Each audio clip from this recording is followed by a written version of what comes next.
So a little demonstration on the vacuum table. I always have the vacuums on the on position. It just saves me an extra step when I turn the vacuum on.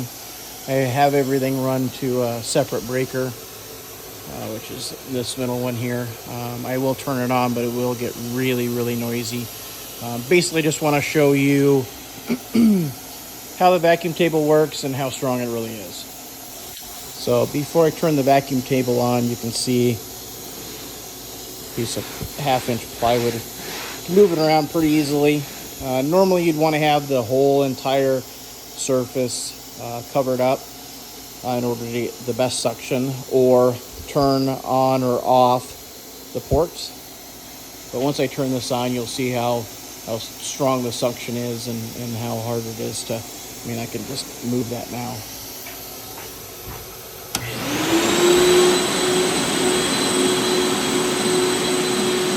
I can pick it up